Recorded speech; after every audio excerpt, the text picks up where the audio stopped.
Chapter 13. Behold, there came a man of God out of Judah by the word of the Lord to Bethel, and Jeroboam was standing by the altar to burn incense. He cried against the altar by the word of the Lord, and said, Altar, altar, thus says the Lord, Behold, a son shall be born to the house of David, Josiah by name, and on you shall he sacrifice the priest of the high places, who burn incense on you, and men's bones shall they burn on you. He gave a sign the same day, saying, This is the sign which the Lord has spoken. Behold, the altar shall be torn, and the ashes that are on it shall be poured out. It happened, when the king heard the saying of the man of God, which he cried against the altar in Bethel, that Jeroboam put forth his hand from the altar, saying, Lay hold on him. His hand, which he put forth against him, dried up, so that he could not draw it back to him again. The altar also was torn, and the ashes poured out from the altar, according to the sign which the man of God had given by the word of the Lord. The king answered the man of God, Ask now the favor of the Lord your God, and pray for me, that my hand may be restored again. The man of God entreated the Lord, and the king's hand was restored to him again, and became as it was before. The king said to the man of God, Come home with me and refresh yourself, and I will give you a reward. The man of God said to the king, If you will give me half your house, I will not go in with you, neither will I eat bread, nor drink water in this place. For so was it charged me by the word of the Lord, saying, You shall eat no bread, nor drink water, neither return by the way that you came. So he went another way, and didn't return by the way he came to Bethel. Now there lived an old prophet in Bethel, and one of his sons came and told him all the works that the man of God had done that day in Bethel. The words which he had spoken to the king, they also told to their father.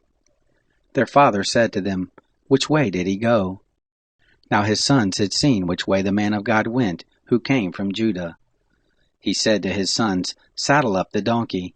So they saddled the donkey, and he rode on it.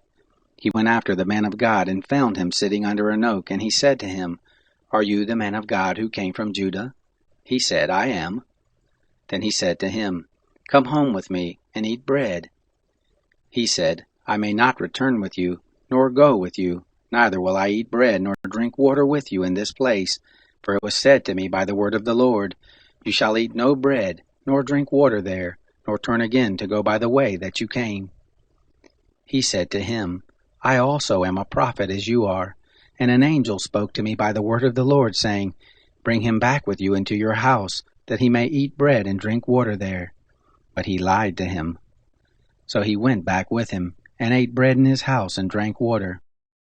It happened, as they sat at the table, that the word of the Lord came to the prophet who brought him back, and he cried to the man of God who came from Judah, saying, Thus says the Lord, Because you have been disobedient to the mouth of the Lord, and have not kept the commandment which the Lord your God commanded you, but came back, and have eaten bread and drunk water in the place of which he said to you, Eat no bread and drink no water, your body shall not come to the tomb of your fathers. It happened, after he had eaten bread, and after he had drunk, that he saddled for him the donkey, for the prophet whom he had brought back. When he was gone, a lion met him by the way and killed him, and his body was cast in the way, and the donkey stood by it. The lion also stood by the body. Men passed by and saw the body cast in the way, and the lion standing by the body, and they came and told it in the city where the old prophet lived.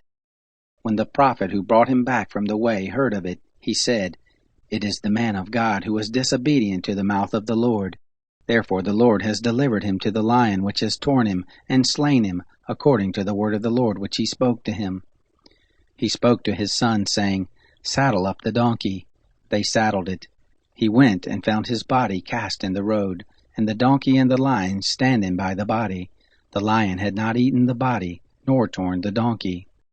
The prophet took up the body of the man of God, and laid it on the donkey, and brought it back, and he came to the city of the old prophet, to mourn and to bury him. He laid his body in his own grave, and they mourned over him, saying, Alas, my brother! It happened, after he had buried him, that he spoke to his son, saying, When I am dead, then bury me in the tomb in which the man of God is buried. Lay my bones beside his bones. For the saying which he cried by the word of the Lord against the altar in Bethel and against all the houses of the high places which are in the cities of Samaria shall surely happen. After this thing, Jeroboam didn't return from his evil way, but made again from among all the peoples priest of the high places. Whoever would, he consecrated him, that there might be priest of the high places. This thing became sin to the house of Jeroboam, even to cut it off, and to destroy it from off the surface of the earth.